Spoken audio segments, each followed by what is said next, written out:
Bismillahirrahmanirrahim.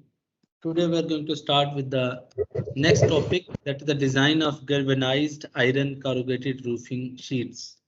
GI sheet इसको कहते हैं, लोकली galvanized iron होती है, तनी यानी ऐसा लोहा होता है जिस पर जिंक कोटिंग की होती है ताकि उसको जो है रस्ट ना लगे। जी corrugated इसकी शेप है, corrugations प्रोवाइड की जाती है। लेट्स सपोज ये अगर शेप क्रॉस सेक्शन दिखाया उसी शीट का, this up and down behavior is called corrugations. These are called corrugations. In corrugations की वजह से इस शीट को corrugated कहते हैं। और galvanized iron इसलिए कहते हैं, उसका मटेरियल galvanized iron होता है। ठीक है जी। अच्छा, जो जीआई शीट्स हैं, मैं इसको local GI sheet corrugated sheet या जीआई शीट कह दूंगा। तो जीआई शीट हमारे पास जो मार्केट में मिलती हैं उसकी दो स्टैंडर्ड शीटें हैं, नॉर्मली दो साइज नॉर्मल स्टैंडर्ड है, बाकी सारी नॉन स्टैंडर्ड अगर मार्केट को मिल रही है तो उसके अंदर कहते हैं स्टैंडर्ड डेजिग्नेशन पहले सीख लें कि इसकी कैसे, इसको नाम कैसे देते हैं, इसका नाम का तरीकाकार क्या है। कि इसके अंदर दो चीजें होती हैं, nominal pitch in millimetre, nominal pitch in millimetre, cross nominal depth in millimetre. Millimetre में इसका डाटा होता है, पहली डिजिट नॉमिनल पिच बता रही होती है और दूसरी डिजिट नॉमिनल डेप्थ बता रही होती है। वो कहते हैं following two sheets are commonly used, ये दो कॉमन यूज होते हैं, इसके अलावा होंगे लेकिन कॉमन इस्तेमाल इनका नहीं है। 65/13 GI corrugated sheet, 65/13 and 75/20 GI corrugated sheet। तो 65 के इसमें इसकी पिच 65 मिलीमीटर है, इसकी पिच 75 मिलीमीटर है, इसकी डेप्थ 13 मिलीमीटर है, इसकी डेप्थ 20 मिलीमीटर। पास में जाकर the nomenclature for various dimensions shown in figure 7.13 and 7.14, यहाँ जिसने nomenclature शो कर दिया। यार ये क्या चीजें हैं, मतलब ये देखें उसने यहाँ पे शो किया है क्रॉस सेक्शन, यानी शीट को काट के क्रॉस सेक्शन देखे, एंड व्यू देखा हुआ, और ये इसका जो है इसने ये जो दिया हुआ ये साइड व्यू है। जब छत पे लगाते हैं ना शीट को, साइड से देखें तो क्योंकि साइड पे तो कॉरुगेशन नजर नहीं आती, क्रॉसिंग में क्रॉसिंग तो ये ऐसे नजर आती है। तो जी sheet along the corrugations and sheet perpendicular to corrugations, corrugation इस डायरेक्शन, इसके परपेंडिकुलर डायरेक्शन में तस्वीर लेकर इसमें शो की हुई है। अब यहाँ पे डिफरेंट चीजें बताई हैं, एक एक चीज को वन बाय वन डिस्कस करते हैं। पहली चीज देखें PN नॉमिनल पिच, ये प्रॉपर्टी टेबल आपकी डिजाइन एड में भी दी होंगी, खोल के देखें अपने डिजाइन एड, उसमें भी एक प्रॉपर्टीज टेबल दी होती है, पूरा डिजाइन एड में डाटा अवेलेबल। मसलन अगर मैं आपके बुक्स में चला जाता हूँ, ये सारा डाटा यहाँ पे दिया हुआ है, देख रहे हैं आपकी डिजाइन एड में, टोटल पिक्चर्स, ये टेबल दोनों शीटों के लिए। ठीक है, ये देखें टेबल सारी अवेलेबल है, उसका आगे कुछ फार्मूले नोट्स भी यहाँ पर अवेलेबल है, बाकी जो रह जाएंगे वो कुछ एंड में भी दिए होंगे, ये भी उसी की शीट का डाटा है, ये भी उन्हीं का शीट का डाटा। ठीक है, यहाँ तक आगे एस्बेस्टॉस फाइबर सीमेंट है, हम नहीं पढ़ रहे इस कोर्स में, उसका भी डाटा कुछ ना कुछ आपको दिया हुआ है एस्बेस्टॉस का, लेकिन हमने कॉरुगेटेड शीट पढ़ना है, इसलिए हम यहाँ पे सिर्फ कॉरुगेटेड शीट का डाटा स्टडी करेंगे। ठीक हो गया? Yes sir. ओके, अब इसमें देखें PN नॉमिनल पिच दी है, इसने का 65 mm, इसकी 75 mm।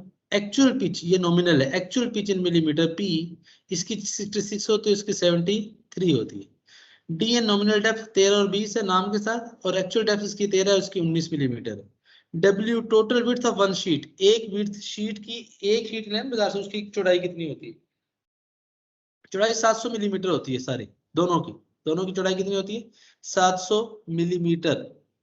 एस, अच्छा P और N पहले फिगर से देख रहे हैं क्या चीज है, ये देखिए दिस इज पिच, ये देख रहे हैं यहाँ के सेंटर से लेके अगले के सेंटर तक, दिस इज पिच, यानी एक कॉरुगेशन, कंप्लीट कॉरुगेशन ले लें, ये देखें ये टॉप से बॉटम फिर टॉप तक हाफ तक, this region is called one pitch P। और D क्या है?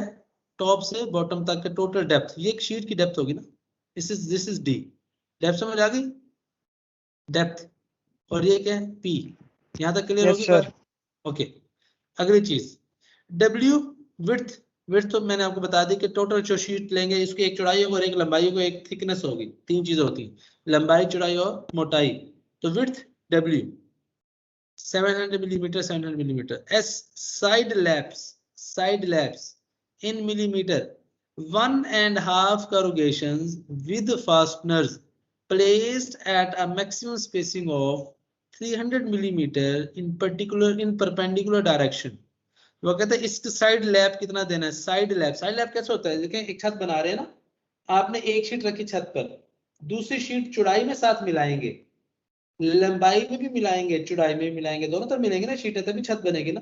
क्योंकि एक शीट है उसकी 700 मिलीमीटर चौड़ाई है, आपकी छत मिसाल के तौर पे 7000 मिलीमीटर है, तो 10 से ज्यादा शीटें इसमें लगेंगी चौड़ाई में, 10 से ज्यादा लगेगी, क्योंकि ओवरलैपिंग देनी होती है।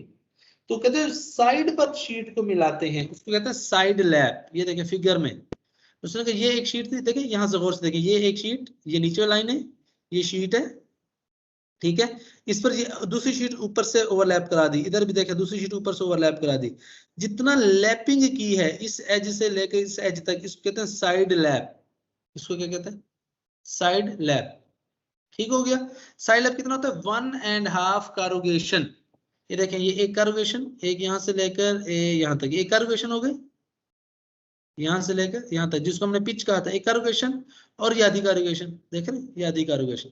तो 1.5 कारोगेशन की हम क्या करते हैं, लैपिंग करते हैं। साइड लैप कितना देता है, 1.5 कारोगेशन, ये लिखा है 1.5 कारोगेशन विद फास्टनर्स। वो कहते हैं जो उसमें पेज लगाना, पेज फास्टनर लगाने, place at a maximum spacing of 300 millimetre in perpendicular direction. वो कहते हैं इसमें जो फास्टनर लगाएंगे, देखें साइड लैप इस डायरेक्शन में है, परपेंडिकुलर डायरेक्शन इसकी ये बनेगी अलोंग द लेंथ।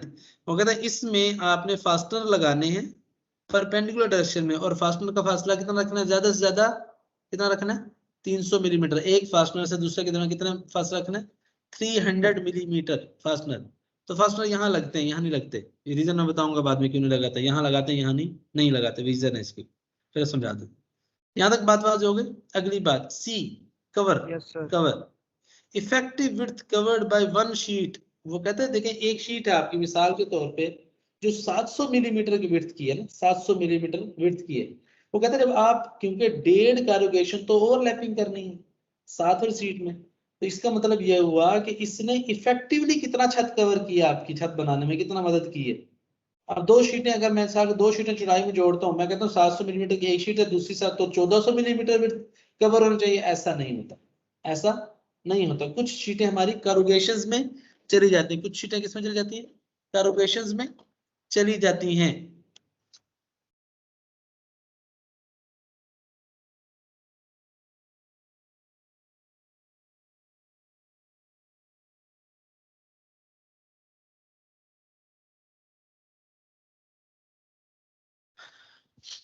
तो यहाँ पे उसने देखें साइड लैब बताया उसने, इसमें जो साइड लैब रखना है ना, साइड लैब वो 105 मिलीमीटर का होगा, इसमें साइड लैब कितना होगा, 115 मिलीमीटर का होगा। ये बता भी दिया उसने, कैलकुलेशंस बता दी। अच्छा वो कहता है जब ये कवरेज आ जाती है तो इफेक्टिव एरिया विड्थ जो कवर होती है, इफेक्टिव विड्थ एरिया नहीं, विड्थ जो कवर होती है एक शीट से 595 मिलीमीटर ये वाली, और ये 585 मिलीमीटर कवर कर, ये कितने 585 मिलीमीटर, क्योंकि दोनों की चौड़ाई सेम है ना, लेकिन साइड लैब ज्यादा है, इसका काम है। अगली चीज नंबर ऑफ करोगेशन इन कवर। वो कहते हैं जब जब एक कवर जो कवरेज होती है सी, उसमें कितनी करोगेशन होती हैं, इफेक्टिव विड्थ में इसमें 9 करोगेशन होती हैं, और इसमें 8, इसमें कितनी होती है 9, इसमें कितनी होती है 8 corrugation. Minimum end lap, end lap कहते हैं अलोंग द लेंथ, लिखा भी होगा, fasteners are to provided not less than at every third corrugation over each purlin. यहाँ जरा गौर से देखा तस्वीर, ये देखें ये अलोंग द लेंथ शो करें, इसकी परपेंडिकुलर डायरेक्शन क्या हो, ये विड्थ है, ये क्या है विड्थ है, ये क्या है लेंथ, ये क्या है लेंथ है, ये क्या है लेंथ है। अच्छा ये विड्थ और लेंथ हो गई ना, तो वो जब लेंथ में जाएंगे तो शीटें ऐसे होंगी, ये शीट ये क्या है एंड लैप, एक शीट लंबाई में एक शीट एंड दूसरी उसके ऊपर चढ़ा कर लगाएंगे, इसको कहते हैं एंड लैप, इसको क्या कहते हैं एंड लैप। ये छत है, गौर से देखना छत, ये छत है, सबसे नीचे वाली शीट सबसे नीचे रखते हैं, उससे ऊपर वाली उसके ऊपर रखते हैं, उसके ऊपर चढ़ाते हैं। ऐसा नहीं करते कि ये शीट नीचे रख दें, ये उससे, हालांकि थिकनेस कितनी होती है देखने में तो कुछ भी नहीं, मिलीमीटर में थिकनेस है, तो ऊपर नीचे रख दें फर्क नहीं पड़ता, लेकिन प्रॉब्लम है अगर मैं ये शीट ऊपर कर दूं ये नीचे कर दूं, जब बारिश आएगी ना पानी ऐसे रोटेट मूव करता है दाएं बाएं, छत का पानी ट्रस पे से ऐसे मूव करता है, ये शीट ऊपर होगी तो पानी अंदर सीप कर जाएगा, ये शीट ऊपर ये नीचे पानी ऐसे ऊपर से गुजर गया, यहाँ से पानी नीचे आ जाएगा, नीचे निकल जाएगा और इसमें से पास नहीं करेगा, इसलिए एंड लैप हमेशा इस तरह देते हैं। ये एंड लैप कितना दें, ये एंड लैप कहते हैं मिनिमम एंड लैप 200 मिलीमीटर, दोनों में मिनिमम एंड लैप कितना देना 200 मिलीमीटर। दूसरी बात, फास्टनर जो प्रोवाइड कर रहे हैं not less than at every third corrugation over each purlin. वो कहता है अगली बात, ये देखें ये नीचे परलिन है, परलिन के ऊपर शीट रखते हैं ना, वो कहता है हर परलिन के ऊपर ये देखें चौड़ाई में कर्गुएशन, ये इसको अगर मैं इस तरह देखूं along the length of the purlin, तो ये क्या होगी width of sheet होगी, width of sheet होगी। इसमें एक कर्गुएशन 2 3, वो कहता है हर तीसरी कर्गुएशन पे कम से कम एक पेज लगा दें, हर तीसरी कर्गुएशन पे परलिन के साथ क्या करें एक बोर्ड लगा दें, फास्टनर लगा दें, ताकि ये छत हवा आने से उड़ नहीं जाए, इसके साथ जुड़ी रहे। तो हम क्या करते हैं यहाँ पर कर्गुएशंस देते हैं। तो ये हमारे पास, ये मैंने बताया था ना इफेक्टिव विड्थ सी, इफेक्टिव कवर, ये देख रहे हैं ये आपकी एक्चुअल शीट यहाँ से लेकर यहाँ तक थी। अब इनमें से 1.5 कॉरुगेशन यहाँ पे ओवरलैप हुई, 1.5 कॉरुगेशन यहाँ पर ओवरलैप हुई, तो 0.7 कॉरुगेशन समझ लें कि इस शीट ने कवर की, 0.75 इसने कवर की, तो 0.75 कॉरुगेशन देखें इसको सेंटर, ऑलमोस्ट सेंटर से लाइन लगाए, यहाँ पे भी इन दोनों के सेंटर से, इसको का सी है, this is capital C, capital C cover effective width covered by one sheets. समझ आ गई बात यहाँ तक। T thickness of the sheet, वो कहता है varies according to gauge, gauge पे डिपेंड, आगे टेबल आएगी उसमें गेजेस डिफाइन कर, वो कहता है गेज पे डिपेंड करता है कि कितने गेज की चादर लगा रहे हैं, साइज यही रहेगा लेकिन गेज चेंज होगा, गेज पर डिपेंड करेंगे, दोनों का गेज पे थिकनेस पे। Length, length of one sheet, एक शीट की लेंथ कितनी होती है इन मीटर, वो कहता है जी ये मीटर में लेंथ बताएगा, 1.5 मीटर से लेकर 4 मीटर तक की लेंथ की शीटें मिलती है बाजार में, 1 मीटर से लेकर 4 मीटर तक की लेंथ की शीट मिलती है, लेकिन उसमें इंक्रीमेंट कितना होता है 0.25 मीटर का, मतलब 1.5 मीटर की शीट मिलेगी, फिर आपको 1.75 मीटर की शीट मिलेगी, फिर 2 मीटर की, फिर 2.25, फिर 2.5, फिर 2.75, फिर 3, 3.25, 3.5, 3.75 एंड 4। ये साइजेस हमें मार्केट में मिलेंगे। विड्थ कितनी 700 mm फिक्स है दोनों शीटों में। लेंथ 1.5 से 4 मीटर तक की आपको मार्केट में डिफरेंट मिलती है, लेकिन उसमें आपका इंक्रीमेंट कितना होगा 0.25 मीटर का होगा। Preferably should be close to multiple of horizontal panel length P divided by cosine of roof inclination theta plus end length। वो कहता कोशिश करें प्रेफर क्या है कि जो आप शीट सेलेक्ट करें अपनी मार्केट में छत के लिए, वो इस तरह कैलकुलेट क्या करें, हॉरिजॉन्टल पैनल लेंथ जो आपने डिजाइन में यूज की उसको डिवाइड कर दें कॉस ऑफ थीटा से, और उसमें end lap add, end lap कितना 200 mm, ये लिखा भी देखें N P over cos theta plus E, N P over cos theta plus E. Clear होगी बात। तो इस तरीके से आप क्या करें, ये दोनों का फार्मूला मेंशन कर, इससे लेंथ निकालने की कितनी लेंथ चाहिए हम उसको राउंड ऑफ कर लेंगे जो मार्केट में अवेलेबल है उसके अंदर। F B allowable working stress mega pascal में 0.6 एफ बाय दोनों, क्योंकि A36 स्टील होती है।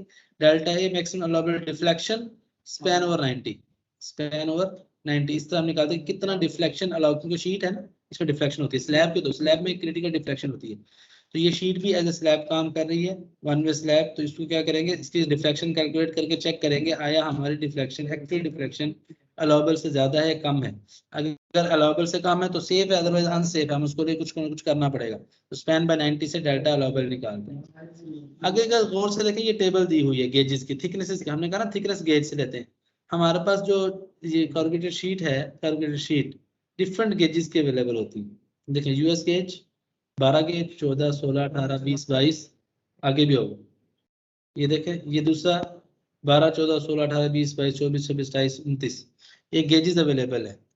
अच्छा इसमें गेजेस का जो लिंक है ये थिकनेस से डायरेक्टली नहीं होता, याद रखना, बस इतना याद रखें जो गेज हमारे होते हैं इतना बड़ा गेज होगा, जितना बिग वैल्यू गेज की होगी उतना थिकनेस कम होगी, बट एक्चुअली जो गेज होता है ये थिकनेस पैरामीटर नहीं होता, गेज बेसिकली वेट से लिंक कर रहा होता है, ठीक है, लेकिन हमने इस गेज को थिकनेस के साथ को रिलेट किया होता है अपनी कैलकुलेशंस में।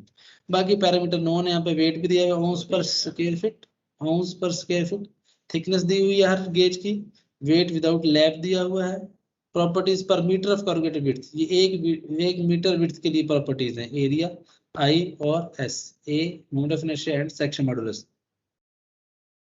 यहाँ लिखा है note, US standard gauge is officially a weight gauge, ये क्या वेट गेज है, यूएस स्टैंडर्ड गेज, ये हमारे पास थिकनेस गेज नहीं है, याद रखना।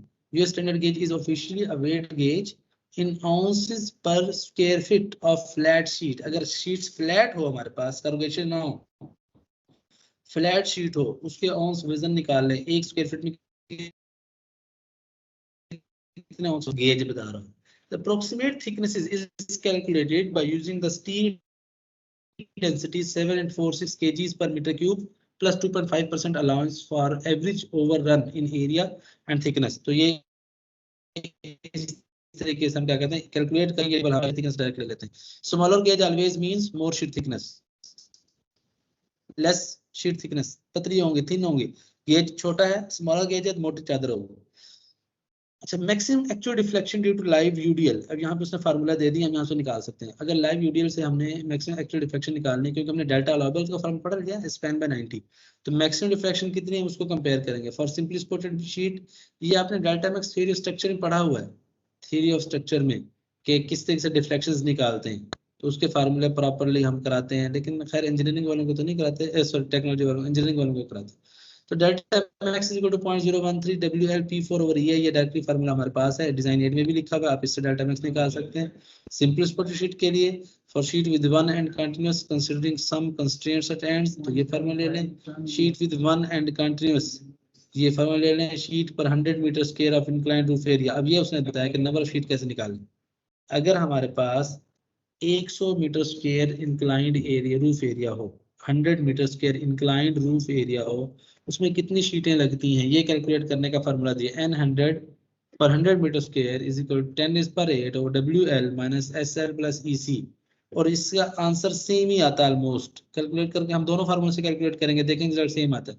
10⁸ over C into L minus E, C भी पढ़ लिया क्या है, L भी पढ़ लिया क्या है, E भी पढ़ लिया, S भी पढ़ लिया, W भी, सारे पैरामीटर्स ऑलरेडी पढ़ चुके हैं। इसमें सिंपल टेबल से डाटा उठाएं, इसमें पुट करें, हमें पता चल जाता है कि जब बाजार से हमने कितनी चादरें खरीदनी है, कितनी शीट्स खरीदनी है। अगर मेरा एरिया 100 मीटर स्क्वायर है, तो जितना एरिया हमारे पास, हम उस एरिया के मुताबिक इसको मॉडिफाई कर लेंगे। हाँ जी, कोई क्वेश्चन है यहाँ तक?